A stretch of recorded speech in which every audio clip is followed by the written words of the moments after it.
Hey guys, Ricardo with Phastek Performance, and today I'm here to show you how to install the RGB grill light that we have for the Camaro.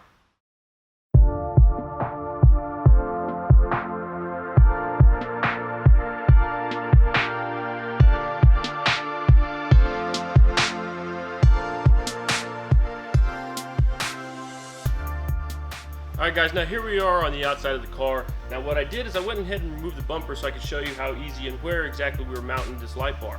Now this light bar is going to mount just to the back side of the support brace right here, and my wires are going to feed off to the passenger side, making the connection under the hood.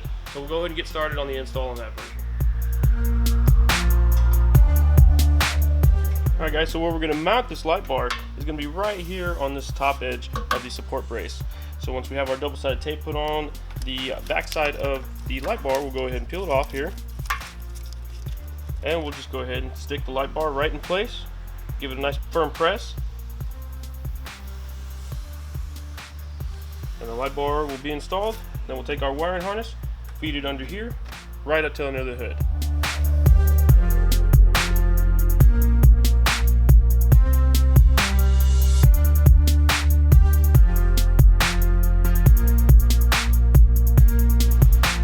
Guys, now that we have our wiring here where we want it, right here at the top, what I'm going to do is I'm going to go ahead and take the control box, I'm going to plug it back in. Now what I've done to the control box is I've added some double-sided tape so that way I can mount it right here on the bottom side of the support brace in a spot where it's not going to get wet or get any damage from any water. So we're going to go ahead and mount that, and then I have our power and ground, which is all we're going to use, the red and black wire. The green and the yellow wires, we're going to go ahead and just cut those off since those are not going to be used in this application. So we're going to go ahead and get this mounted, get my power and ground connected. My power I'm going to get from the fuse box. There's a terminal right here that I'll use an eyelet for. And the ground I'm going to go ahead and use a chassis ground by using a self-tapping screw right here to the bottom side of the frame. We'll go ahead and get that installed, power it up.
Alright guys, now that we have our bumper reinstalled, all the connections made, it's time for us to go ahead and sit back and enjoy the new grill lights.